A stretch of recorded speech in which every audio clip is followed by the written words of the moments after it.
लोटे मारे गए, उन्हें बाल खींचे गए, तशद्दुद किया आपकी जानिब से, आपके मेंबरान की जानिब से, पीटीआई के मेंबर, उसको कैसे देखते हैं आप? मुझे नहीं पता कि अंदर क्या हुआ, लेकिन जो वजह बने वो मैं बता रहा हूँ कि वजह तो ये है ना कि इंसाफ नहीं है इस मुल्क के अंदर। जब तक इंसाफ नहीं होगा ये कोई असम्बलियाँ नहीं चल सकती, कोई पार्लिमानी निज़ाम नहीं चल सकता। ये तो बंदोबस्त किया गया है सरासर कि इस मुल्क के अंदर पार्लिमानी निज़ाम को लपेट दिया जाए। ये साजिश की जा रही है और अफसोस से कहता हूँ कि इसका जरिया हमारी अदालतें मर रही हैं। साजिश कौन कर रहा है? तो की है और इनका आज का राज हुआ है, अदालतों के ऊपर भी इनके कब्जे हुए हैं। एक अफजल नज़ीर तारड़ जो है वो जो कहता है अदालतें उसकी बात मान रही हैं। दूसरी तरफ ये है कि ये कैमरे के सामने आके जो वाई तबाई बोलता रहता है। तो आज के इस वाक़े के इसको पूछे ये कभी काउंसलर मुंतखब हुआ है? आज का वाक़े कभी काउंसलर मुंतखब हुआ है? आज का वाक़े का जिम्मेदार कौन है? इसका सरासर इस वाक़े का हमला शहबाज शरीफ है, जिन्होंने लोटे बनाए और इसके पहले उसका बाप था जिसने हमारी जमात के 43 बंदे लोटे बना के 5 साल हुकूमत की। अदालतों ने इनको प्रोटेक्शन दी।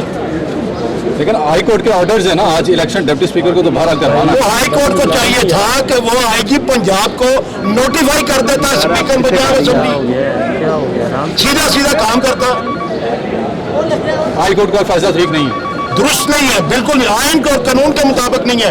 आयन की 68 और 69 बड़ी वाज़ेह है कि अदालतें पार्लियामेंट के अंदर मुदाखलत नहीं कर सकती और असम्बलियाँ जो है वो अदालतों के अंदर मुदाखलत नहीं कर सकती।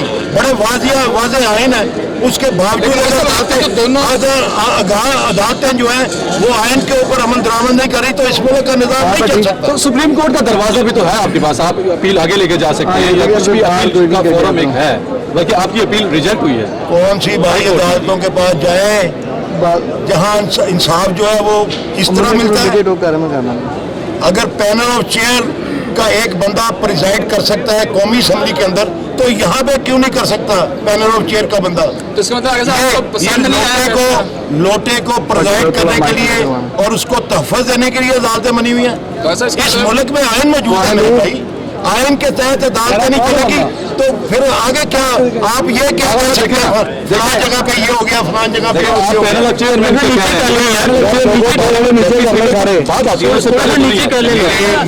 मेरी जान, पार्लियामेंट ने अदारों ने चलना है आयन कानून और रूल्स एंड रेगुलेशन के मुताबिक। जब रूल्स और प्रोसीजर मौजूद है असेंबली के अंदर तो उसके ऊपर अमल दरामद की इजाज़त क्यों नहीं दी जा रही? सीधी सी बात है।